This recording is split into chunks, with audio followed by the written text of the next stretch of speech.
এরে নবীর উম্মতের দল, ওই মা বাবার দোয়া নিয়া, শিক্ষকের দোয়া নিয়া, উলামায়ে কেরামের দোয়া নিয়া নবীর আদর্শ মেনে সামনে আগাও। কয়দিন আর দুনিয়ায় বাঁচবা, মনের শখ লাগায় তো গুনাহ কম করো নাই।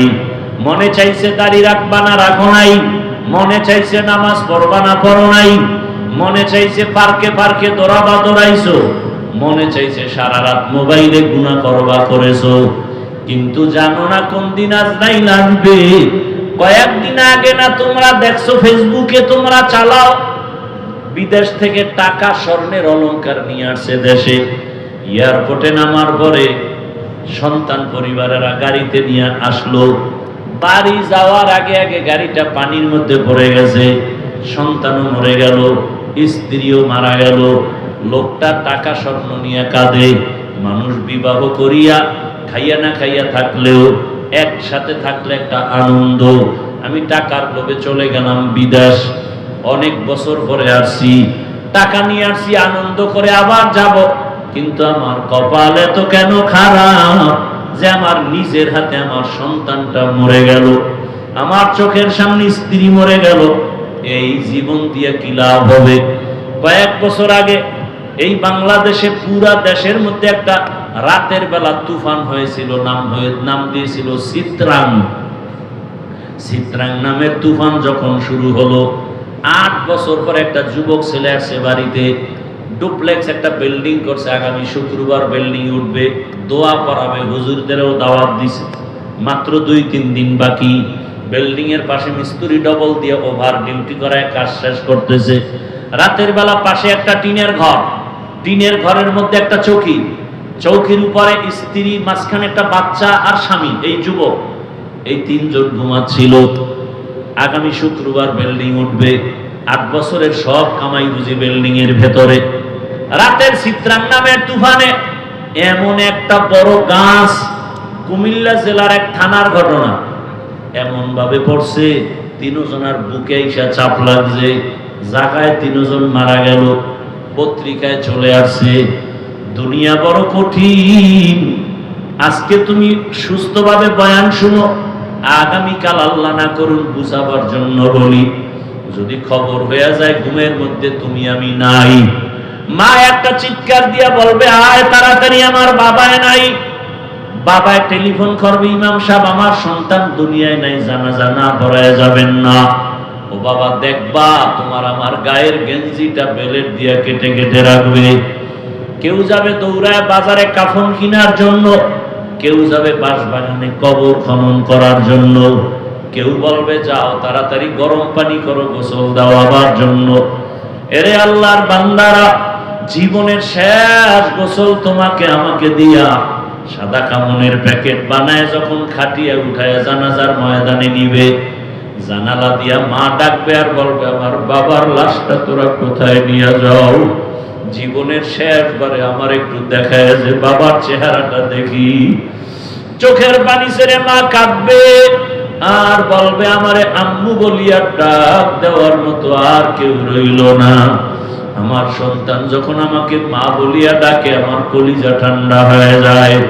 ও আল্লাহর বান্দারা, কবরে রাখার পরে সবাই যখন চলে যাবে, ওই কবরে তোমার কই বন্ধু, কই মা, কই বাবা কেউ নাই।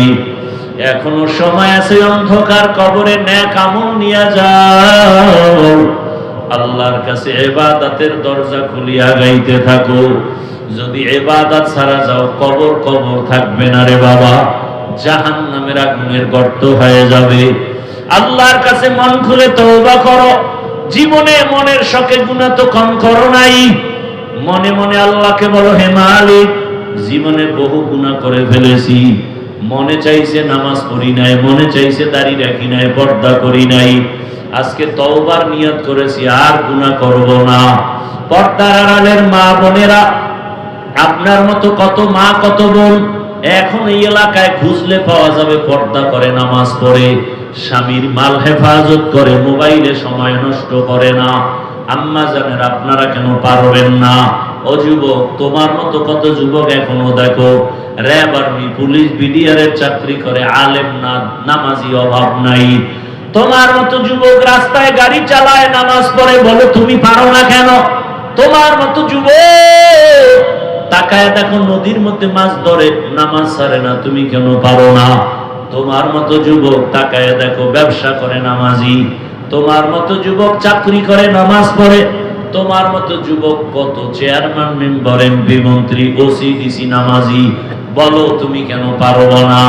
মনে মনে আমার আল্লাহর কাছে তওবা করো, মরিয়া গেল আর নামাজ ছাড়বা না, দাড়ি কাটবা না, বেপরদায় চলবা না। মা বাবার দোয়া নিয়া, শিক্ষকের দোয়া নিয়া, ওলামায়ে কেরামের দোয়া পরামর্শ নিয়া, নবীজির আদর্শ মানিয়া চলবো। পবিত্রতার বয়ান করবেন, তাসবিহ করবেন। কি সুবহান মানে কি? আল্লাহ পবিত্র। সুবহান মানে কি? আপনি যদি তাসবিহটা পড়তে থাকেন, সুবহানাল্লাহি ওয়া বিহামদিহি সুবহানাল্লাহিল আযীম, পবিত্রতা ঘোষণা করতেছেন আপনি আল্লাহ, আর আল্লাহ পবিত্র বানাবে আপনাকে। আরো আস্তে করে বলেন।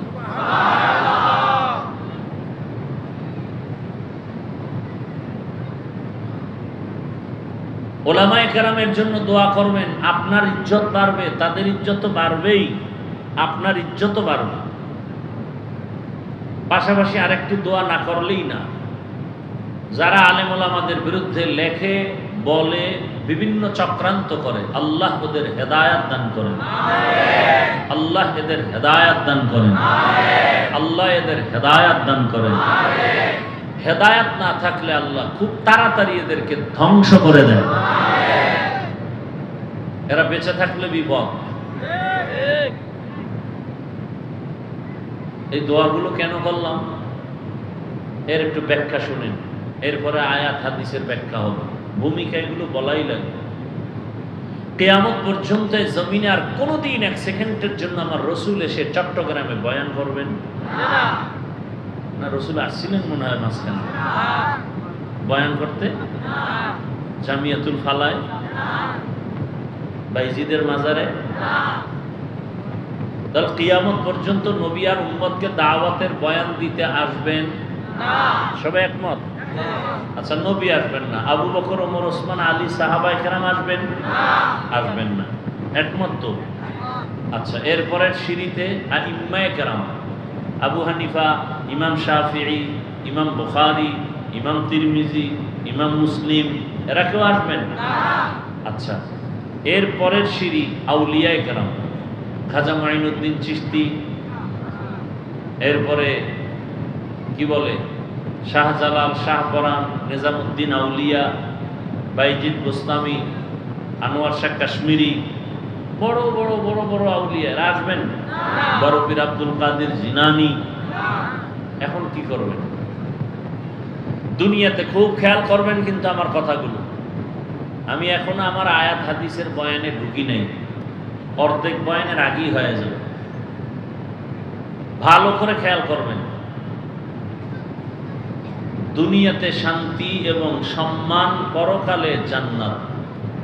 দুনিয়াতে এবং সম্মান, পরকালে দোনোটা চান না কি ভাই? দুনিয়াতে শান্তি, সম্মান, পরকালে। এই যে জান্নাতের ঠিকানা দরকার, শান্তি কোন দিকে গেলে, কোন কাজ করলে পাবো? ব্যক্তি হিসাবে শান্তি কোথায় পাই? সংসারে শান্তি, চলাফেরায় শান্তি, ব্যবসায় শান্তি, চাকুরিতে শান্তি। সব শান্তি, কল্যাণ আর জান্নাতের ঠিকানার একমাত্র পথ উলামায়ে কেরাম। কিয়ামত পর্যন্ত আপনাদেরকে, এই জাতিকে দুনিয়াতে সম্মান, শান্তির পথ দেখাবে এবং জান্নাতেরও পথ দেখাবেন একমাত্র উলামায়ে কেরাম। আর কেউ এ দুনিয়ায়ও কল্যাণের পথ দেখাবে না, আখিরাতেরটা তো দেখাবেই না। দুনিয়ায় আপনাদের শান্তির পথ কেউ দেখাবে না, একমাত্র পথ দেখাবে উলামায়ে কেরাম, কোরআন হাদিস, ইসলামের ব্যানারে। কথা একমত? হ্যাঁ, খুব খেয়াল করিয়েন। সত্য কথা আপনি না মানলেও অন্তত সমর্থন করিয়েন যে হ্যাঁ এটা সত্য। কিয়ামত পর্যন্ত এই দুনিয়াতে কিভাবে আপনারা শান্তিতে বসবাস করবেন, এই পরামর্শ আপনাদেরকে আলেম ওলামা ছাড়া ভিন্ন কেউ দিবে না, দিবে না, দিবে না। সব স্বার্থপর, সব ধান্দাবাজ, সব চান্দাবাজ। একমাত্র আপনাদের নিরেট নির্ভেজাল কলিজার আপন উলামায়ে কেরাম, আর বাকি সব স্বার্থপর। এরা শান্তির পথ দেখাবে না। দেখাবে কোথায়? শান্তির পথই হলো ইসলাম। ইসলাম ছাড়া শান্তির কোনো পথ নাই। কথা বুঝেননি? আল্লাহ বুঝার তৌফিক দান। আচ্ছা, আর একটু প্রশ্ন করি, কষ্ট হবে না তো ইনশাআল্লাহ? রাগ আসবে না তো? আচ্ছা, আমরা যে কোরআন মানি, আপনারা কোরআন মানেন না? হাদিস, ইসলাম। আচ্ছা, আপনারা যে ইসলাম, কোরআন, হাদিসটা মানেন, এইটা সর্বদিক থেকে কি পরিপূর্ণ, নাকি কিছু দিকের দুর্বলতা আছে? দুর্বলতা একটু আছে না? নাই? আর একটু খোলামেলা বলি, কিয়ামত পর্যন্ত যত মানুষ আসবে, সমস্ত মানুষের দুনিয়ার লাইনে যত সমস্যা হতে পারে, সব লাইনের সমস্যা কি কোরআন, হাদিস, ইসলামে আছে? এখন বুঝেন নাই মনে হয়? জীবনের সব বিষয়ের সমস্যার সমাধান কোরআন, হাদিস এবং ইসলামে আছে না নাই? আংশিক না পরিপূর্ণ? সব বিষয়? আমার মনে হয় না। আপনাদের জবাব থেকে আমার খুব ভয় লাগতেছে। সঠিক বলছেন? সঠিক? আপনাদের কথায় ভেজাল নাই? না, আমি তো জানি আপনারা একটু ভেজাল করেন। চায়ের দোকানে এখানে সেখানে বলেন ইসলামে রাজনীতি নাই। এখন কোন বিধর্মী জিজ্ঞাসা করতেছে, ভাই তোমাদের ইসলামটা কেমন? আমরা কি বলবো? পারফেক্ট, পাওয়ারফুল এবং সফট। ইসলামের মতো সহজ ধর্ম পৃথিবীতে আর নাই। শান্তির ধর্ম পৃথিবীতে আর একটাও। বিধর্মী বলে তোমাদের ইসলামটা দেখতে চাই, জানতে চাই। মানুষের জীবনের সব লাইনের সমাধান আছে? বলে হ্যাঁ। বলে আমাকে বুঝাও তো। বলে অর্থনীতির সমাধান আছে, সমাজনীতির সমাধান আছে, পারিবারিক সমাধান। এইবার আপনি বলবেন রাষ্ট্রের ব্যাপারে আমাকে ইসলামটা একটু দুর্বল। কি? রাষ্ট্রের সমাধানের বেলায় ইসলাম, কোরআন একটু দুর্বল। কি বলেন? বলেন ইমান, এখানে ইমানের পরীক্ষা। রাষ্ট্রের ব্যাপারে কোনো সমাধান ইসলামে নাই। কি যারা বোবার ভূমিকায় আছেন, চিন্তা করতেছেন কই যাবে না কি কইয়া আবার ভেজালে পড়ে। সমাজ, রাষ্ট্র, সর্বক্ষেত্রে ইসলামের মধ্যে সমাধান আছে। কেন বলেন রাজনীতি নাই? তাহলে আপনার কথার দ্বারা কি বোঝা গেল? ইসলামে সব নীতি আছে, রাষ্ট্রনীতি নাই। তার মানে ইসলাম রাষ্ট্রের ব্যাপারে দুর্বল, কোরআন দুর্বল। এত চাপাবাজি কেন করেন? আল্লাহর ভয় কেন অন্তরে আসে না? শুনেন, এখানে বহু আল্লাহর বান্দা আমরা আছি যারা নামাজ ঠিক মতো পড়ি না। কেউ নাই? আমরা একটু খেয়াল করে বুঝবেন আমার এই শুরুর কথাগুলো। আচ্ছা, এখানে অনেকেই আমরা আছি নামাজ পড়ি না। এখানে একটা ভালো পয়েন্ট মনে রাখবেন, নামাজ পড়ে না আর একজন নামাজ পছন্দ করে না, দুইজন সমান? যে নামাজ পড়ে না তাকে গালি দেয়া যাবে না, তাকে হিংসা করা যাবে না, তাকে দেখলে সালাম দিতে হবে, সে মুমিন। আর একজন নামাজ পছন্দ করে না, তাকে ছাড় দেওয়া যাবে না। কেন? সে বেঈমান। বুঝাইতে পারি নাই? আপনি দাড়ি রাখেন না, আমাদের মধ্যে যারা দাড়ি আমরা রাখি না, গালি দেওয়া যাবে না, বরং তাকে সালাম দিব, বুকে লাগাবো। কিন্তু কেউ যদি বলে আমি দাড়ি পছন্দ করি না, তাকে ছাড় দেওয়া যাবে না। যে দাড়ি রাখে না সে মুমিন, যে পছন্দ করে না সে তাজা বেঈমান। ব্যবধান বুঝছেন তো? যে দাড়ি রাখে না তার অন্তরে আগ্রহ আছে, রাখবে, সে মুমিন। আর যে বিরোধিতা করে সে কি বেঈমান, রাখার আগ্রহ নাই। পর্দার বিধান আপনি পর্দা পালন না করলেও মানেন, কিন্তু পর্দা করেন না। আপনাকে গালি দেওয়া যাবে না, আপনাকে মহাব্বতের সাথে বুকে লাগাবো, সালাম দিব, কিন্তু পর্দার বিরোধিতা করলে ছাড় দেওয়া যাবে না। কথা বুঝছেন?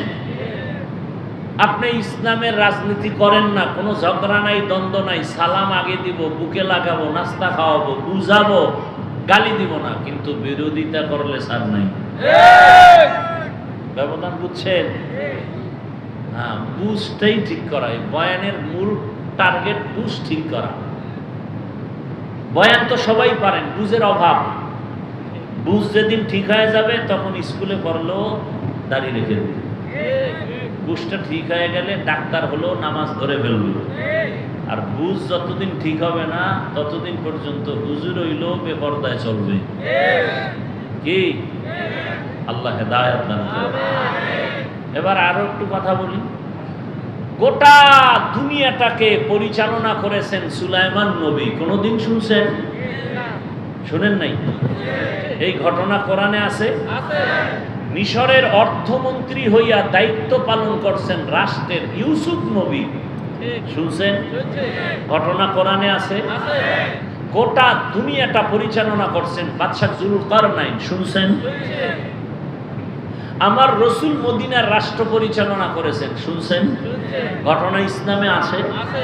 কেন বলেন রাষ্ট্রের ব্যাপার ইসলাম দুর্বল? আপনার ইসলামটাকে খাটো করেন কেন? আপনি যে ইসলামের দাবিদার মুসলিম, আপনার ইসলামকে আপনি ছোট করেন কেন? আপনি রাজনীতি ইসলামেরটা করেন না, সেটা ভিন্ন, কিন্তু ইসলামের রাজনীতি নাই বলা যাবে না। বরং পৃথিবীতে শ্রেষ্ঠ এবং পবিত্র রাজনীতি মানে ইসলামী রাজনীতি। যেই নীতির মধ্যে কোরআন নাই, রসুলের আদর্শ নাই, সেটা রাজনীতি নয়, দুর্নীতি আর পেট নীতি।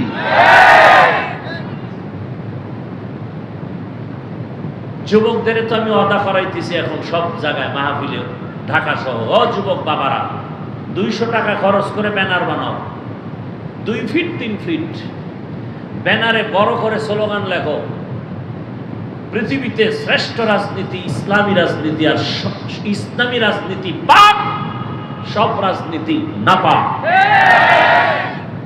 সব রাজনীতি একমাত্র পবিত্র রাজনীতি ইসলাম। এবং আবার এক ব্যানার বানায় লেখো আর বাজারে বাজারে টানাও, আল্লাহর কসম, এই জমিনে যতদিন পর্যন্ত ইসলাম কায়েম হবে না ততদিন পর্যন্ত চাপাবাজি চলবে, শান্তি কেউ দেখবে না, দেখবে না, দেখবে না। কি চলবে? চাপাবাজি। সব উল্টাই ভালো। হ্যাঁ, হায় হায়। আচ্ছা, যে ব্যক্তি মদ পান করে তার দিমাগ খুব পাক। চট্টগ্রামে মদ পান করে তো জিকির করে না? হ্যাঁ, মদ পান করলেই বউরে মা কয়, দিমাগ পাক। যে ব্যক্তি 3 বেলা খায়, বিড়ি টানে, গাঞ্জা খায়,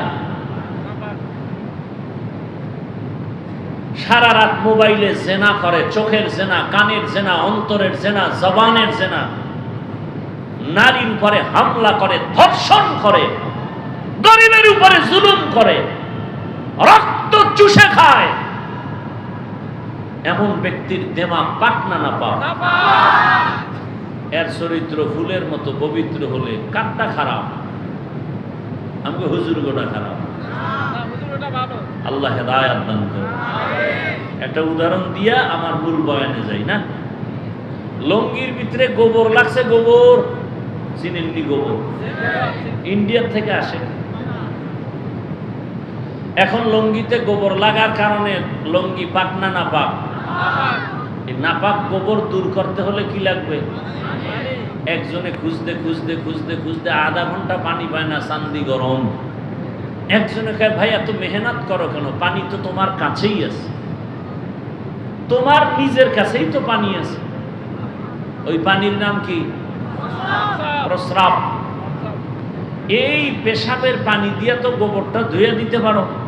আরে ভাই এই বুদ্ধিটা আধা ঘন্টা আগে হয়েছিল, ঘুরতে ঘুরতে মাথা গরম, পানি পাই না।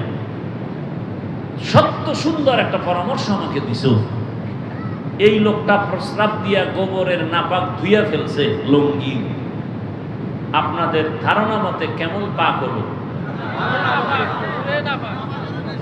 নাপাক আরো ছড়াইল।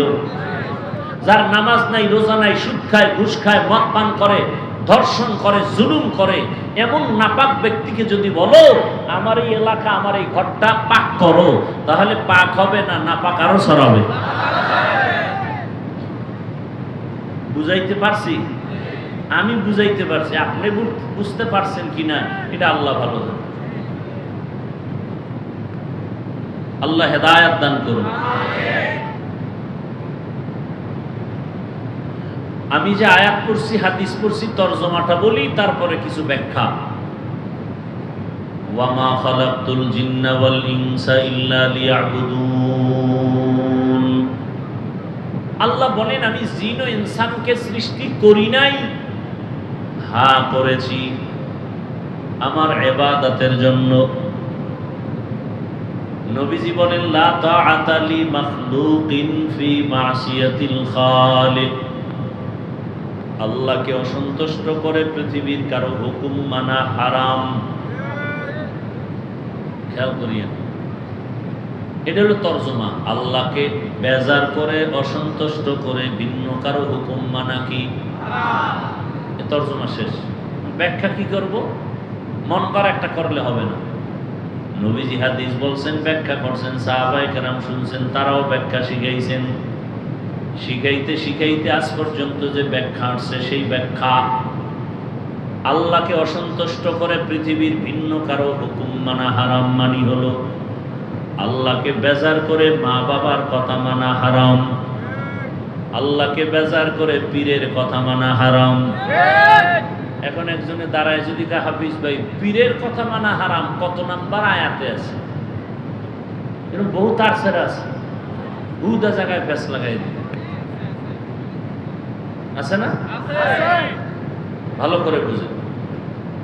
আল্লাহকে বেজার করে নেতার কথা মানা হারাম, আল্লাহকে অসন্তুষ্ট করে নেত্রীর কথা মানা হারাম। এটা কোন হাদিসে আছে?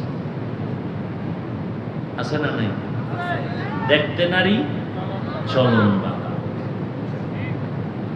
আরে আপনার শরীরে রোগ আছে 5টা, ডাক্তারের চেম্বারে যাবেন, ডাক্তার আপনাকে চেক করবে, রক্ত টেস্ট করবে, করার পরে দেখবে আপনার বড় রোগ, আপনার লিভারে সমস্যা, জ্বরও আছে, ঠান্ডাও আছে।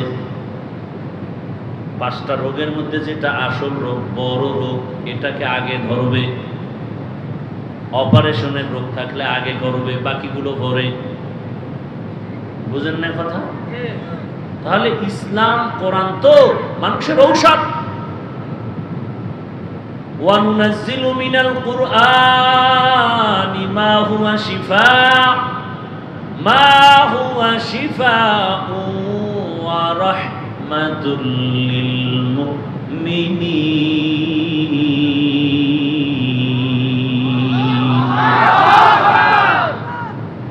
আল্লাহ বলেন আমি কোরআনে যা অবতীর্ণ করলাম এটা আমার ঔষধ। ঔষধ সেবন করে যারা রোগী তারা, সুস্থ মানুষ কখনো ঔষধ সেবন করে না। তাহলে দুনিয়ার সবাই রোগী, দুনিয়ার সব মানুষ রোগী কেন? বলে ঈমান নাই। কত ঈমান আলারাও কি রোগী? বলে হ্যাঁ। কেন? বলে ঈমান আছে, আমল নাই। এরা আমলের অভাবের রোগী। ঈমানও আছে, আমলও আছে, তারাও কি রোগী? বলে হ্যাঁ। কেন? বলে ইখলাসের অভাবের রোগী, তাকওয়ার অভাবের রোগী। সব রোগীদের রোগের ঔষধ হলো কোরআন। তাহলে আমাদের বয়ানের মূল টার্গেট ঈমানের কি কি রোগ আছে, এর মধ্যে বড় বড় রোগগুলো আগে ধরব। ঈমানের যত রোগ আছে, মিথ্যা বলা রোগ, গালি দেওয়া রোগ, চুরি করা রোগ, ডাকাতি রোগ। এর মধ্যে কিছু রোগ আছে আল্লাহর হক নষ্ট করাও রোগ, বান্দার হক নষ্ট করাও রোগ। এর মধ্যে বড় রোগ হলো যারা বান্দার হক নষ্ট করে। কোরআন হাদিস দিয়ে এটা আগে চিকিৎসা দিতে হবে, ভাই বান্দার হক নষ্ট করবেন না। আরো যত রোগ আছে এর মধ্যে বড় বড় রোগ, সুদের রোগ, ঘুষের রোগ।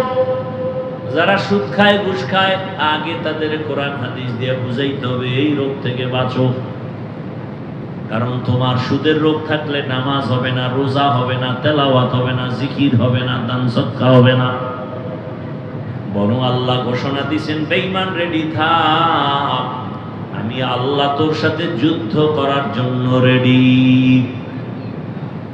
যারা সুদের সাথে জড়িত 24টা ঘন্টার সেকেন্ডে সেকেন্ডে সেকেন্ডে সেকেন্ডে অল টাইম তার গর্ভধারিণী খদিজার মায়ের সাথে জেনার গুনাহ, জেনার গুনাহ, জেনার গুনাহ। না খাইয়ে মরে গেলেও তুই অন্যায় করা উচিত না। এজন্য আল্লাহর রাসূল বলছেন, আল্লাহকে বেজার করে ভিন্ন কারো আদেশ নিষেধ মানা যাবে না। এক কথায় জবাব, দুনিয়ার সকলকে বেজার করা সম্ভব, আমার আল্লাহকে বেজার করা সম্ভব না। আল্লাহকে বেজার করবো না কেন? আল্লাহ আপনার আমার উপরে অনেক দয়া করেছেন, যেই দয়া মা করে নাই, বাবায় করে নাই, শিক্ষক করে নাই। আল্লাহ এই পরিমাণ দয়া করেছেন, এখনো করতেছেন, আরো করবেন। দুনিয়াতেও করবেন, মরণেও করবেন, কবরেও করবেন, হাসরেও আল্লাহ দয়া করবেন, যেই দয়ার কোনো শেষ নাই। ওয়া ইন তাউদ্দু নি'মাতাল্লাহি লা তুহসুহা। যে আল্লাহ তো দয়া করলেন, একই মায়ের সন্তান, একই মায়ের সন্তান, ভাই বোনের মধ্যে কারো চোখে সমস্যা, কারো পায়ে সমস্যা, কারো জবানে সমস্যা হতে পারেনি। আল্লাহ আপনার দুইটা চক্ষু ভালো রাখছেন, কত দয়া করছেন। সামান্য একটু ঠান্ডা লাগলে, মাথা ব্যথা করলে দোকানদারি আর ভাল লাগে না, ঘুমও আসে না, মাথা গরম। আল্লাহ পাক আপনাকে আমাকে এত সুন্দর দুটো চক্ষু দান করেছেন। যার চক্ষু সমস্যা জিজ্ঞেস করেন চোখের মূল্য কত। আমি মাঝে মাঝে বলি, আল্লাহরে যারা দেখতে চাও, দুনিয়ায় দেখা যাবে না, তবে ঘেরান পাওয়া যাবে। ওই আল্লাহর ঘেরানটা যদি পাইতে চাও, ঢাকার পঙ্গু হসপিটালে মাঝে মাঝে যাইয়া দেখিও আমার আল্লাহ কেমন। কারো পা রডের সাথে বাঁধা, কত লাইনের মানুষ, আমার আল্লাহ কত দয়া করেছেন। তোমার আমার খেদমতের জন্য সূর্য বানায় দিছেন, আমার গোলামির জন্য পানি দিছেন, বাতাস দিছেন। দুনিয়ার সব আপনার আমার গোলাম, সেই মালিকের কেন বেজার করবা?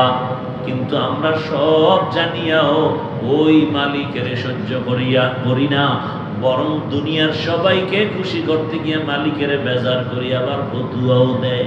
কিরে, পর্দা করলে আল্লাহ খুশি, আত্মীয় বেজার, আত্মীয়র মনটা এখন খুশি করি, আল্লাহ যে বেজার হয়েছে পরে তওবা করে নেব। কিন্তু কপাল বড় খারাপ, তওবারও সময় হয় না, আজরাইলের সাথে মোলাকাত।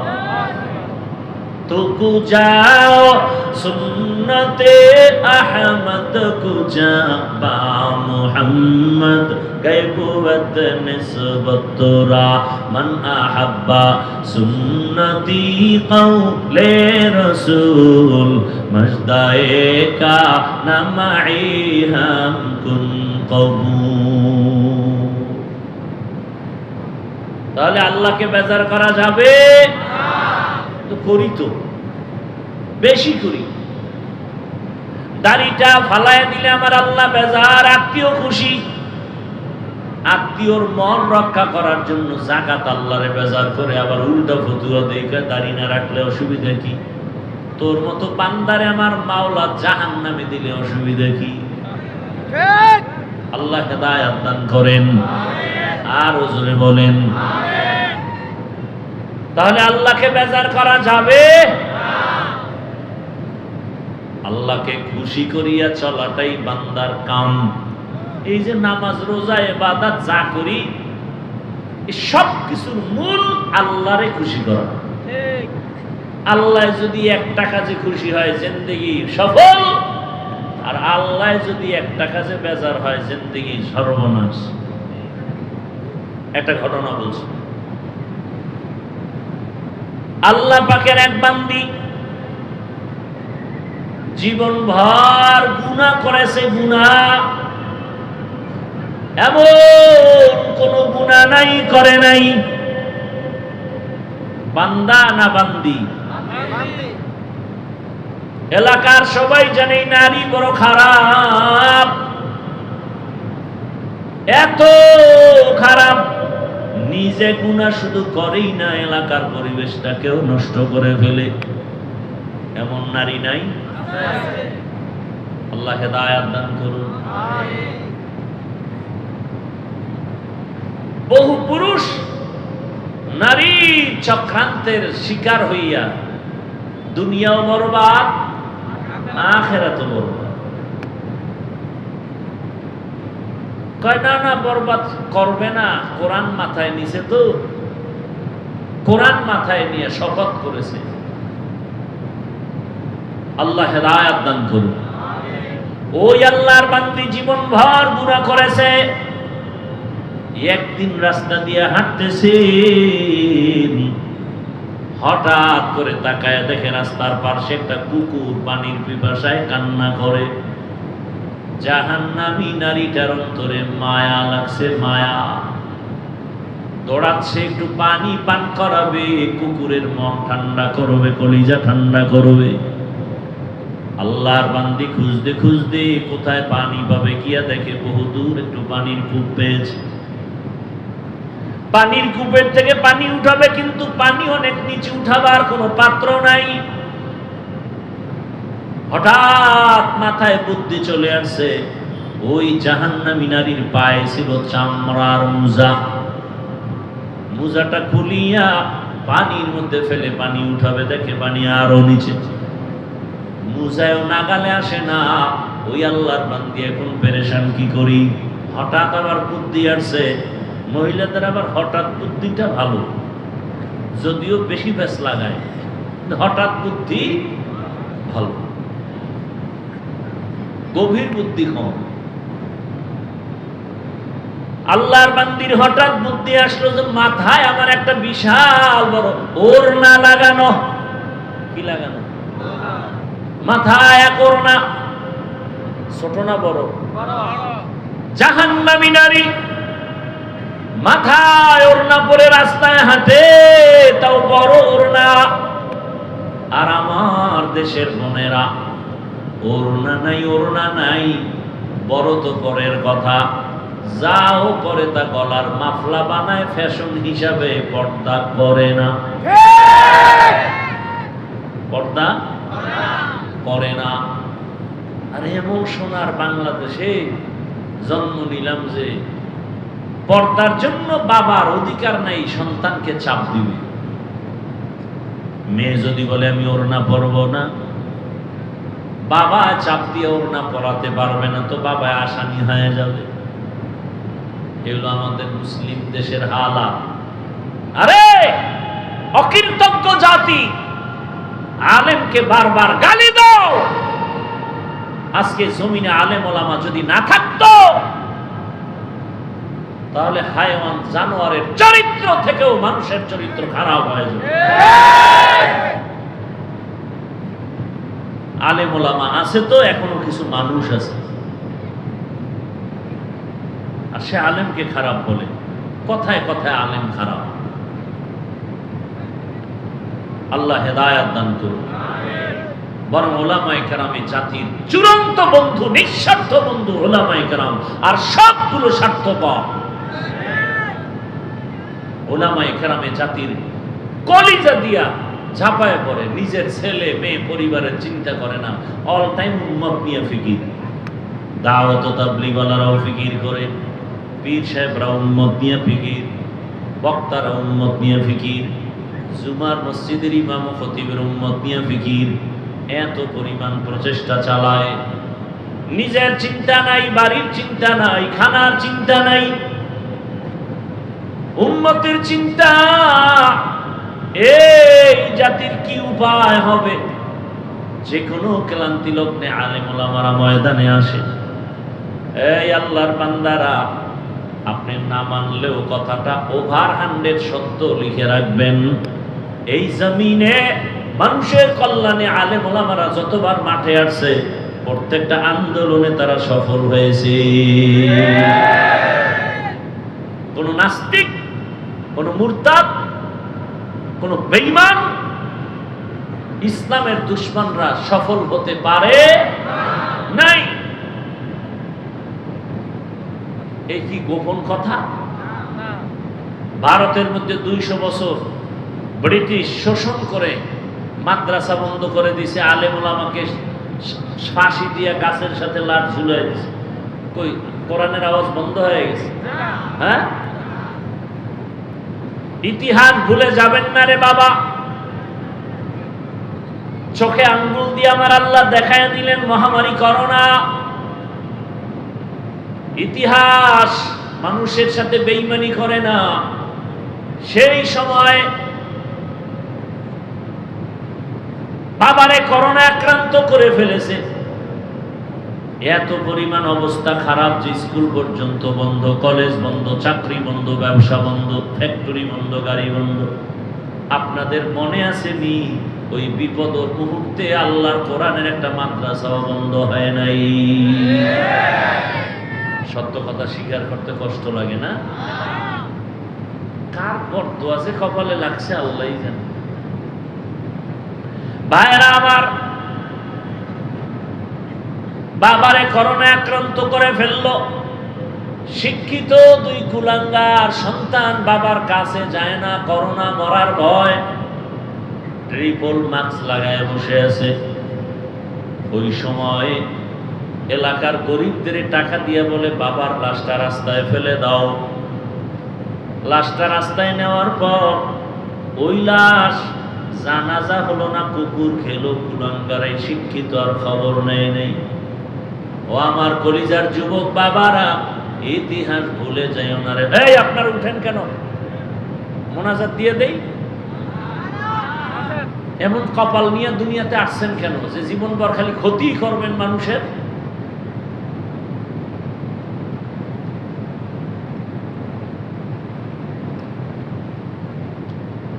দীর্ঘ টাইম বসার অভ্যাস না থাকলে ভেতরে ঢুকেন কেন? আপনার বাহিরে দাঁড়ায় দাঁড়ায় শুনবেন, তামাশা মনে করেন না?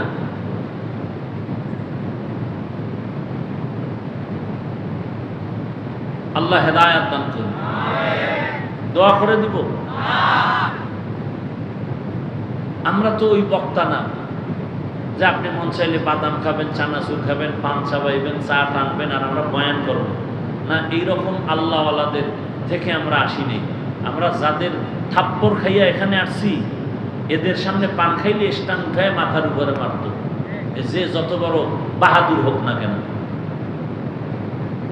আমরা কলিজার থেকে কথা বলি, মানুষের পাপ ধরার মতো মন নিয়ে কথা বলি। একটা মানুষ যদি দিনের পথে আসে, সে আবেগ নিয়ে কথা বলে, সেখানে আপনি ডিস্টার্ব করবেন কেন? এই জন্য শুরুতে বলছিলাম মানুষ হইতে পারিনি।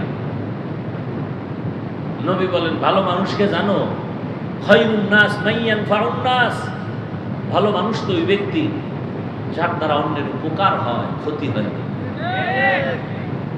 কি মানুষ হইলেন? জীবনভর শুধু মানুষের ক্ষতি করার চিন্তা করলেন। হাতের দ্বারা অন্যের ক্ষতি করেন, চোখের চাহনি দিয়ে ক্ষতি করেন, জবানের কথা দিয়ে ক্ষতি করেন। জীবনে আপনার দ্বারা কেউ উপকার পাবে না। আপনার বউ আপনার ব্যবহারে কষ্ট পায়, সন্তান আপনার থেকে শান্তি পায় না। আপনি এমন একটা মানুষ যে আপনার দ্বারা আপনার মা বাপ শান্তিতে নেই। আপনি আসলেন কেন দুনিয়া? কার অভিশাপ লাগাইছেন কপালের মধ্যে? আল্লাহ হেদায়েত দান করুন।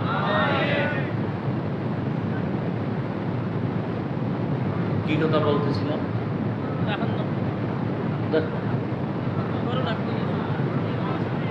ভাইরা আমার,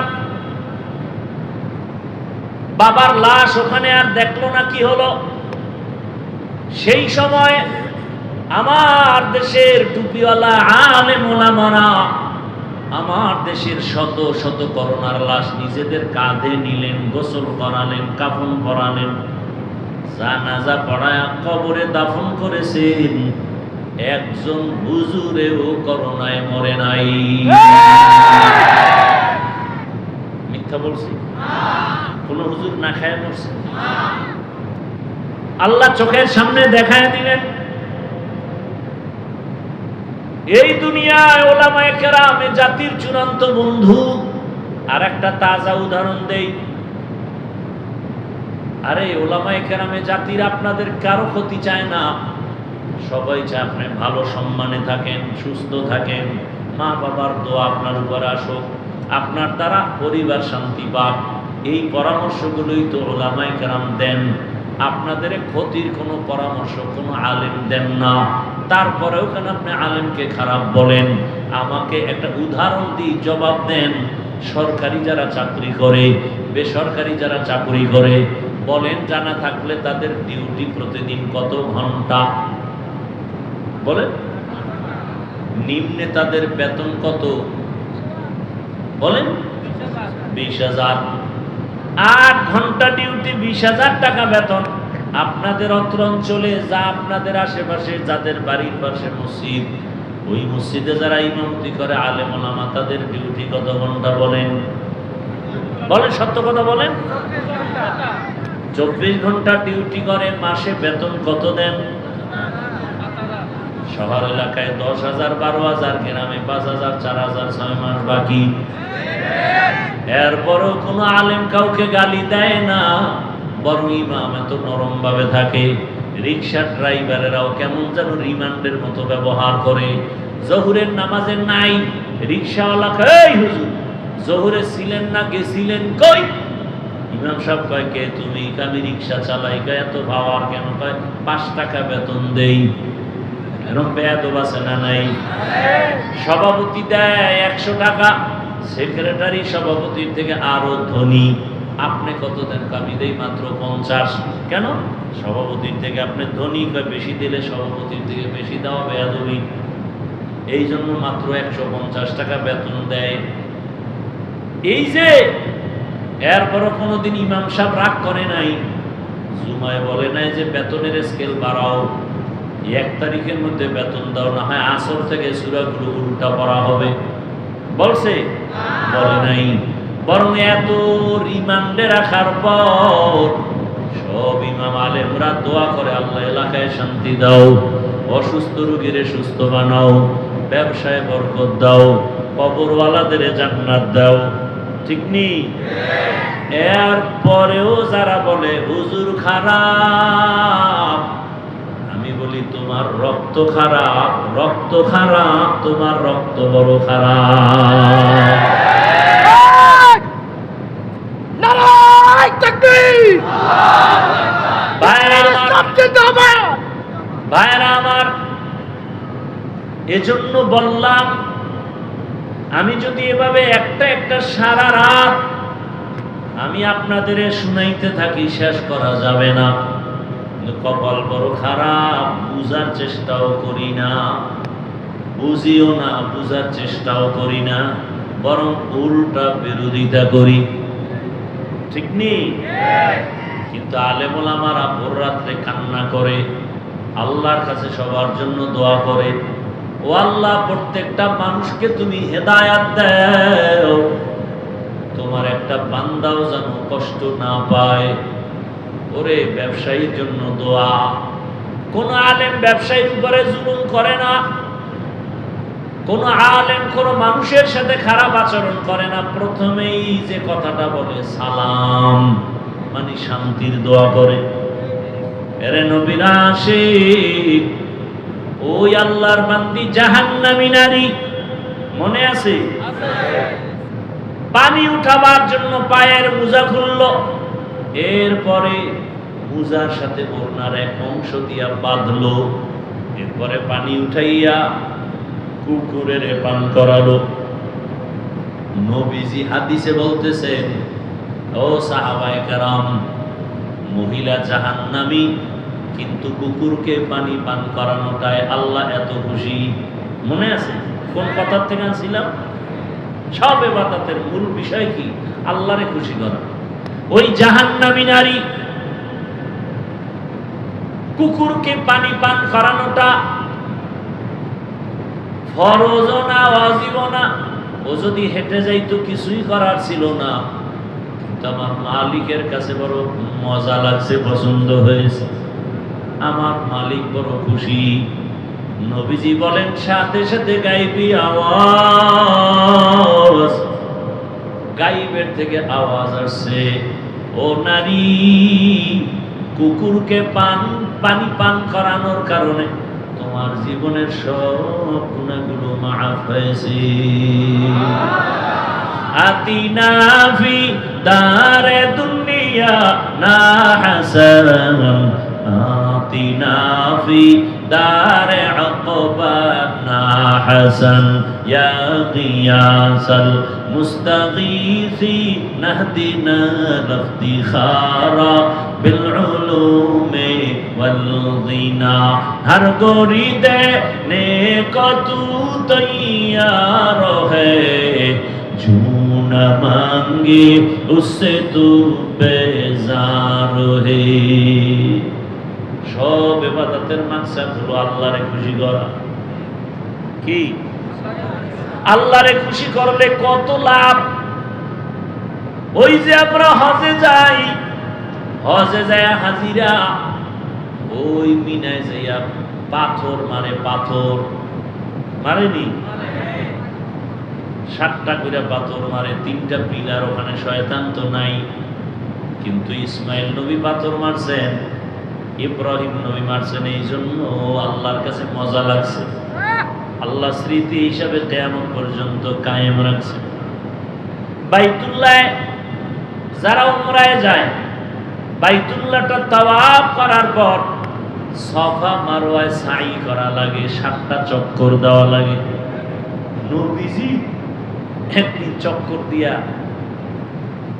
মুস্কি হাসেন আর কয়, ও আল্লাহ, কি জন্য তুমি আমাকে এই কষ্টটা দিলা? আম্মাজান ইসমাইল নবীর মা হাজেরা যদি দৌড় না দিতেন, আল্লাহ এই আইন কোথা থেকে আনতেন? কেন করলেন? দৌড়াইতে অনেক অনেক কষ্ট, 7টা চক্কর দিলে খবর হয়ে যায়। আমরা জুয়ানরাও পারতে বড় কষ্ট লাগে। ওই সাফা মারওয়ার সাই, আল্লাহ কয় হাজেরা দৌড় দিছিন, আমার কাছে বড় ভালো লাগছে, মজা লাগছে, আমি হাজেরা দৌড়ে খুশি। আমি আল্লাহ এটাকে স্মৃতি হিসাবে কিয়ামত পর্যন্ত রাখছি। যেই হাজি ওমরা করো আর হজ করো, হাজেরার দৌড়ের জায়গায় যদি দৌড় না দেও, হজ কবুল হবে না। ভাইরা আমার, তো আল্লাহ খুশি হওয়া এটাই আমার মাকসাদ। এজন্য আল্লাহ বলেন, ওয়ামা খালাকতুল জিন্না ওয়াল ইনসা ইল্লা লিয়াবুদুন। আমি মানুষ ও জিন বানাই নাই। খেয়াল করেন আমার তেলাওয়াতকৃত আয়াতের অল্প 5-10 মিনিটে মোনাজাত দিয়ে দিই। আল্লাহ তাআলা বলেন, আমি জিন ইনসানকে সৃষ্টি করি নাই, হ্যাঁ করেছি ইবাদতের জন্য। ঘুরাইয়া বললেন কেন? ডাইরেক্ট যদি বলতেন ইবাদতের জন্য মানুষ বানাইছি তো হতো। ঘুরাইয়া বললেন কেন? ফি'লুল হাকিম লা ইয়াখলু আনিল হিকমা, হাকিমের কোন কাজ হিকমত থেকে খালি না। আল্লাহ বুঝাইলেন, মানুষ তোমার অন্তর আর জেহেনটাকে পুরো খালি করো, তোমারে বানানো হয় নাই। এটা মাথায় ঢুকে এবার একটা কথা ঢুকাও, তোমাকে বানানোর একটাই মাত্র কাজ, জিন্দেগিতে তোমার আর কোনো কাজ নাই। ওই কাজের নাম হলো ইবাদত। এখানে আর একটু ব্যাখ্যা, ওয়ামা খালাকতুল জিন্না ওয়াল ইনসা ইল্লা লিয়াবুদুন। এখানে অধিকাংশ মুফাসসিরিনে কেরাম ইবাদতের ব্যাখ্যা করেছেন লিয়ারিফুন, আরাফা ইয়ারিফু থেকে মারিফত। মারিফত মানে আল্লাহর পরিচয় লাভ করা। তাহলে আল্লাহ কি বলেন, আয়াতের অর্থ কি? ওমা খালাকতুল জিন্না ওয়াল ইনসা ইল্লা লিয়ারিফুন।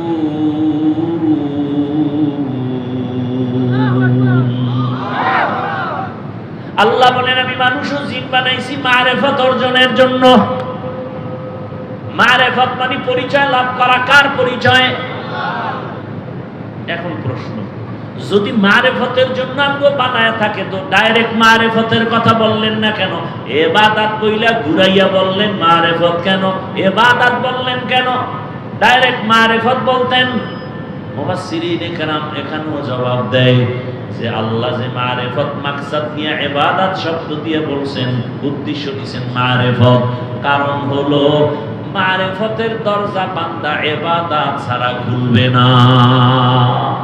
শরীয়তরা মুকদ্দম দারে আকনু মারিফত আজ শরীয়ত নিস্তে বেরু শরীয়ত হো তরিকত হো তমামি হकीकत में মুহাম্মদ কি গোলামি। তাহলে মারিফত অর্জনের জন্য কি লাগবে? ইবাদত ছাড়া মারিফত হবে না। আর আমার আল্লাহ গায়বের মালিক জানতেন এই জমিনে এমন একটা সময় আসবে মানুষ ইবাদত ছাড়া মারিফতের দাবি করবে। বর্তমানে আমগো সোনার বাংলায় বহু মারিফতের সম্রাট আছে, ইবাদত নাই। আছে না নাই? কারণ নামাজের মতো নামাজ একবার পড়লেই হয়। এটার আবার গান বানাইছে, নামাজ পড়ো মুসল্লি নামাজের কি রাখো ডর, যেই নামাজে জান্নাত পাবি সেই নামাজ কোথায় তোমার। যেই নামাজে জান্নাতে যাবি সেই নামাজ পড়বি, হুদা পড়ে লাভ কি? এই জন্য আমরা একবার পড়ি, পড়লে এক নামাজ দিয়ে জান্নাতে যাব। আল্লাহর ভাগ্য কি, আল্লাহর কুদরত কি যে ওই সানকা ভাইল্লা মরার আগে নামাজের টাইম পায় না, আজরাইল হাজির।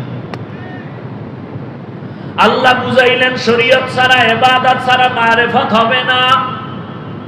অতএব যারা শরীয়ত আর ইবাদত বাদ দিয়া মারিফতের সম্রাট হবে, এটা মারিফতের সম্রাট না, এরা সব মরার পথের সম্রাট। এদের কাছে গেলে দুনিয়া মরণ, আখিরাতেও মরণ। দুনিয়ায় মরণ, আখিরাতে মরণ। আবার লাল কাপড় টানাইছে, লাল কাপড় কথা কয় না। কি কাপড়? লাল কাপড় লাগায় কি? ভালো জায়গায় লাগায়। অ্যাম্বুলেন্সে কি লাগায়? কথা কন না কেন? সিগন্যাল দিতে আছে, রেড সিগন্যাল। একজনে হুজুরে আমাকে বুঝাইছে, কিয়ামতের দিন ওরা চালাক তো, আল্লাহ জিজ্ঞেবে এই মানুষগুলোকে তুই ধ্বংস করলি কেন? তুই যে মারিফতের সম্রাট দাবি করলি ইবাদত ছাড়া। কাল এটা আমি যা করছি দুনিয়া পাওয়ার জন্য, ওরা আসছে কেন? আমি তো লাল কাপড় দিয়ে রেড সিগন্যাল দিয়েই রাখছিলাম। কি? আমি তো রেড সিগন্যাল দিয়েই রাখছি, এদিকে আসবি না। ভিতরের অবস্থা কিন্তু ভালো না। ইবাদত ছাড়া মারিফত কোনোদিন হবে না, খোদার কসম।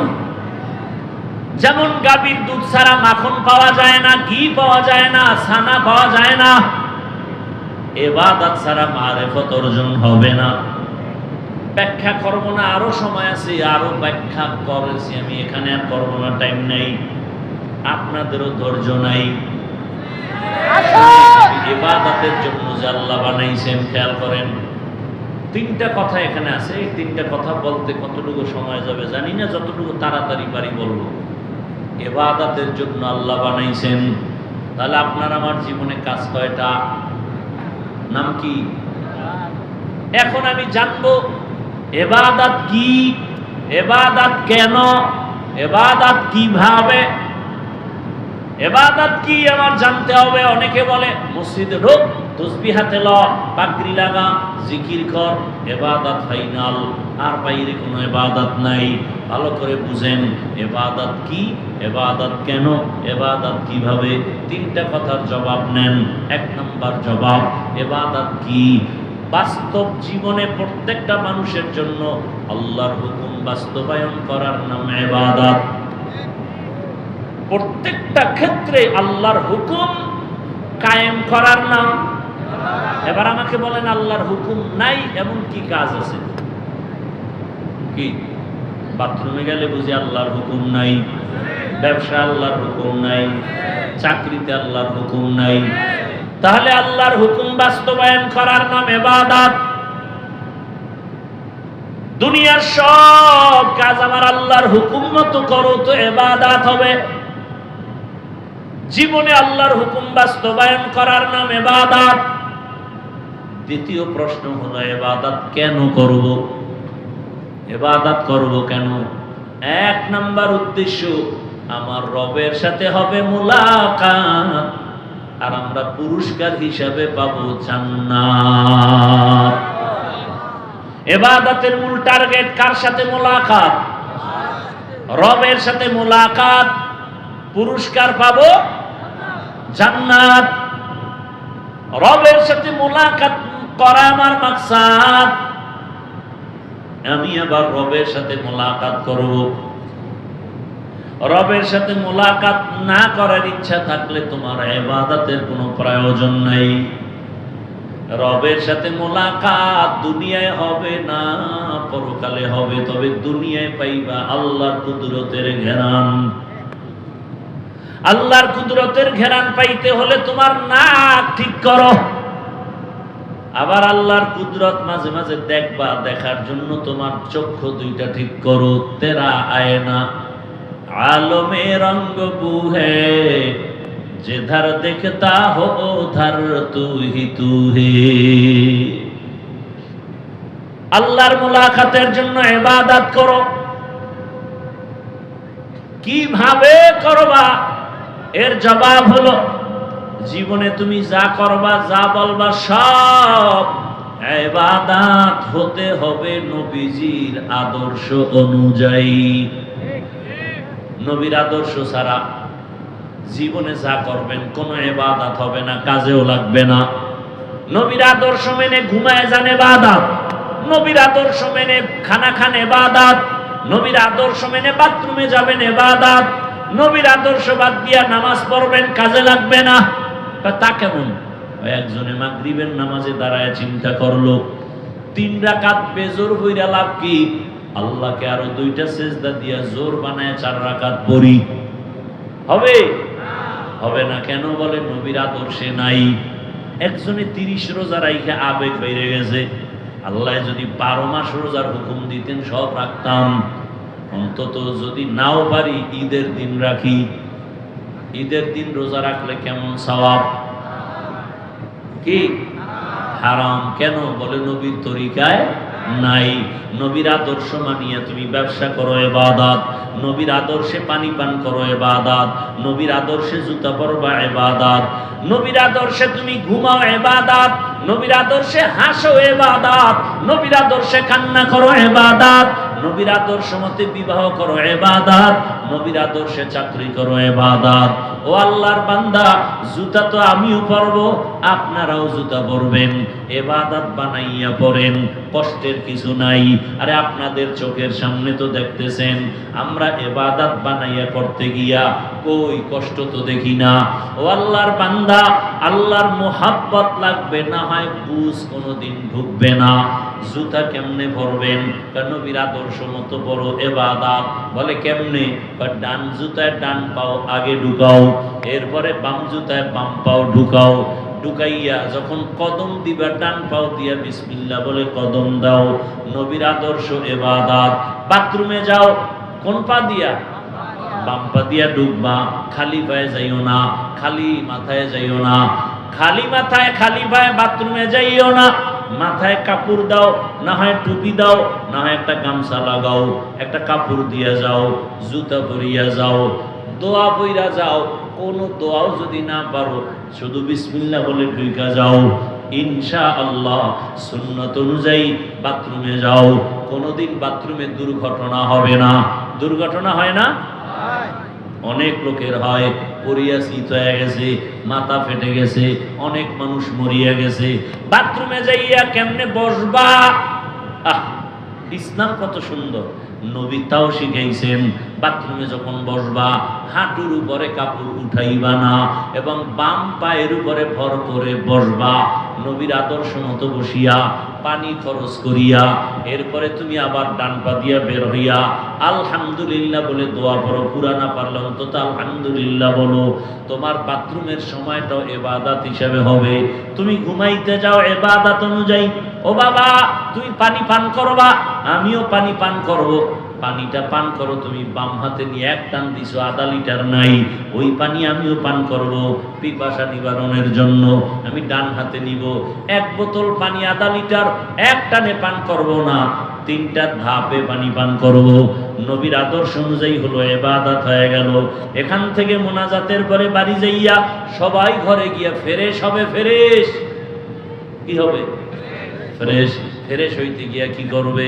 পাও ধুইবে, হাত দুইটা ধুইবেন, এরপরে চেহারাটা ধুইবেন। এই তো আমিও তাই করব, একটু বাড়ায়া করব। আমি পুরো চেহারাটা সুন্দর করে ধুইয়া, হাতের কনু পর্যন্ত ধুইয়া, পায়ের টাকনু পর্যন্ত ধুবো, আমারটা ওযু হয়ে যাবে। এই দেখছেন এনে কষ্ট কি? আপনিও ধুইলেন, আমিও ধুইলাম, আমারটা ওযু হয়ে গেল, আমার শরীর পাক হয়ে গেল। ভালো করে মনে রাখবেন, এখন কিন্তু বাথরুম হলো জিন শয়তানের আড্ডাখানা বাথরুম। এজন্য আমাদের ওলামায়ে কেরামরা বাথরুমে ওযু পর্যন্ত করতে নিষেধ করেন, বলে ওযুখানা আলাদা বানাও। না হয় একই বাথরুমের মধ্যে যদি বাথরুম এক জায়গায় থাকে তোমার, আর গোসলখানা ওযুখানাও থাকলে মাঝখানে পার্টিশন লাগাও, বাথরুম আলাদা। কিছু না পর্যন্ত তো পর্দা লাগাও, বাথরুম আলাদা ভাগ করে দাও, গোসলখানা ওয়াশরুম আলাদা ভাগ করো, একই জায়গায় ভাগ করো, পর্দা লাগাও। কারণ বাথরুম হলো জিন শয়তানের আড্ডাখানা। আর এখন কিন্তু জিন ভূত বাইরে গেছে, ঘরে ঘরে জিনে ধরে, জিনে ধরে, জিনে ধরে। কেন? ওগো থাকার জায়গা বাঙালি খাইটা ফেলাইতেছে, জঙ্গল খাইটা বাড়ি করে, ওরা যাবে কইকা মানুষের ধর। এবার তোমারে ধরে, আউলা জাউলা চলো, তবে তুমি তাবিজ লাগবে না, কসম করে বলি তাবিজ লাগবে না। অল টাইম ওযুর সাথে যারা থাকবে তাদের কোনো জিন ধোকা দিতে পারবে না, কোনো কুফুরি তাবিজেও ধরবে না। কি করতে হবে? সব সময় ওযুর সাথে থাকবেন। আর ওযু করিয়া, ওযুর দোয়া আছে না, দোয়া পড়বেন, কালেমায়ে শাহাদাত পড়বেন। এরপরে পারলে একবার দরুদ ইব্রাহিমি পড়বেন।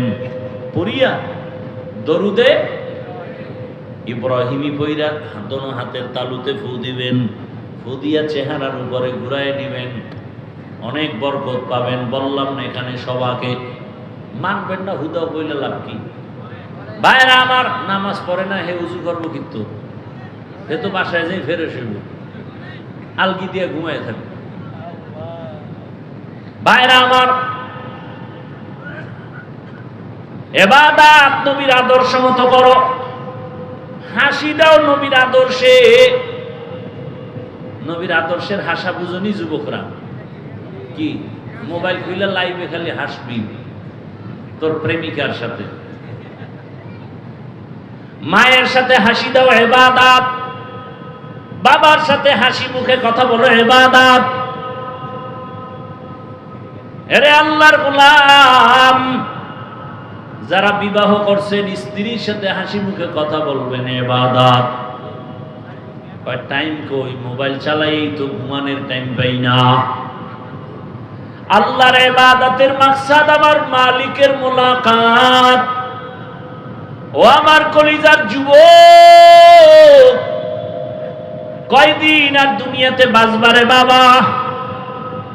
এতক্ষণ চিল্লাইয়া যে বয়ান করি, একবারও বলি নাই সবাই আমার মতো টুপি লাগাও, দাড়ি লাগায় হুজুর হইয়া কওমি মাদ্রাসায় যাও।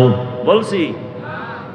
একবারও বলি না তাবলিগে যেতেই হবে, না হয় জাহান্নাম। একবারও বলি নাই তুমি পীরের কাছে যাও, না হয় জাহান্নাম। সারা বাংলাদেশের যুবকদের বলি, বাবারা তুমি স্কুলে পড়ো, কলেজে পড়ো, চাকরি করো, ব্যবসা করো, বাধা নাই।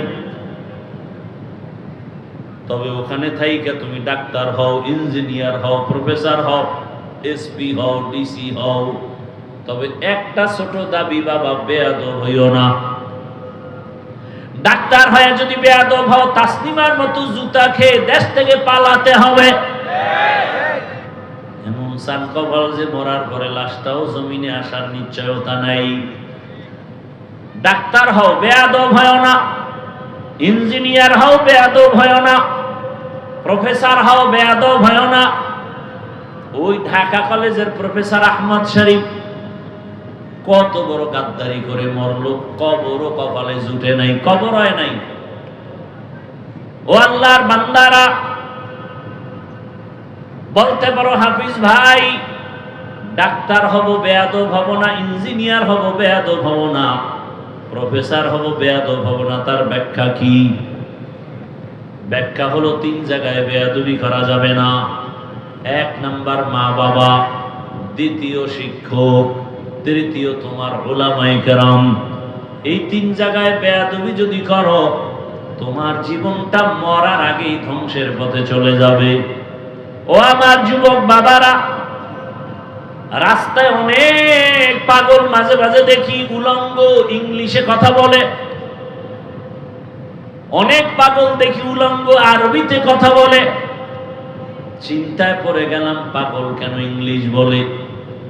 আসলে ইংলিশ শিখে নাই, বরং লেখাপড়ার জীবনে ভালো ছাত্র ছিল, বেয়াদবি করিয়া রাস্তার পাগল হয়ে গেছে। এজন্যই বলি বাবা, মা বাবার সাথে বেয়াদবি যদি করো, আর মা বাবায় যদি ব্যথা পাইয়া একটা নিঃশ্বাস ছাড়ে, তোর জীবন ধ্বংসের জন্য এই নিঃশ্বাসটাই যথেষ্ট। শিক্ষক যদি নিঃশ্বাস পেলে জীবন ধ্বংস, ওলামায়ে কেরাম যদি তোমার আচরণে কষ্ট পায়, একটা নিঃশ্বাস পেলে তোমার জীবন শেষ, মরার আগে ধ্বংস শুরু হয়ে যাবে। এরে নবীর উম্মতের দল, ওই মা বাবার দোয়া নিয়া, শিক্ষকের দোয়া নিয়া, ওলামায়ে কেরামের দোয়া নিয়া, নবীর আদর্শ মেনে সামনে আগাও। কয়দিন আর দুনিয়ায় বাঁচবা, মনের শখ লাগায় তো গুনাহ কম করো নাই। মনে চাইছে দাড়ি রাখবা না, রাখো নাই। মনে চাইছে নামাজ পড়বা না, পড়ো নাই। মনে চাইছে পার্কে পার্কে দৌড়াবা, দৌড়াইছো। মনে চাইছে সারা রাত মোবাইলে গুনাহ করবা, করেছো। কিন্তু জানো না কোন দিন আজরাইল আসবে। কয়েকদিন আগে না তোমরা দেখছো ফেসবুকে, তোমরা চালাও, বিদেশ থেকে টাকা স্বর্ণের অলংকার নিয়ে আসছে দেশে। এয়ারপোর্টে নামার পরে সন্তান পরিবারেরা গাড়িতে নিয়ে আসলো, বাড়ি যাওয়ার আগে আগে গাড়িটা পানির মধ্যে পড়ে গেছে, সন্তানও মরে গেল, স্ত্রীও মারা গেল। লোকটা টাকা স্বর্ণ নিয়ে কাঁদে। মানুষ বিবাহ করিয়া খাইয়া না খাইয়া থাকলেও একসাথে থাকলে একটা আনন্দ। আমি টাকার লোভে চলে গেলাম বিদেশ, অনেক বছর পরে আসছি, টাকা নিয়ে আসছি আনন্দ করে, আবার যাব। কিন্তু আমার কপাল এত কেন খারাপ যে আমার নিজের হাতে আমার সন্তানটা মরে গেল, আমার চোখের সামনে স্ত্রী মরে গেল। এই জীবন দিয়ে কি লাভ হবে? কয়েক বছর আগে এই বাংলাদেশে পুরা দেশের মধ্যে একটা রাতের বেলা তুফান হয়েছিল, নাম দিয়েছিল চিত্রাং। চিত্রাং নামের তুফান যখন শুরু হলো, 8 বছর পর একটা যুবক ছেলে আসছে বাড়িতে, ডুপ্লেক্স একটা বিল্ডিং করছে, আগামী শুক্রবার বিল্ডিং উঠবে, দোয়া করাবে, হুজুরদেরও দাওয়াত দিছে। মাত্র 2-3 দিন বাকি। বিল্ডিং এর পাশে মিস্ত্রি ডবল দিয়ে ওভার ডিউটি করায় কাজ শেষ করতেছে। রাতের বেলা পাশে একটা টিনের ঘর, টিনের ঘরের মধ্যে একটা চৌকি, চৌকির উপরে স্ত্রী, মাঝখানে একটা বাচ্চা আর স্বামী, এই যুবক, এই 3 জন ঘুমাচ্ছিল। আগামী শুক্রবার বিল্ডিং উঠবে, 8 বছরের সব কামাই বুঝি বিল্ডিং এর ভেতরে।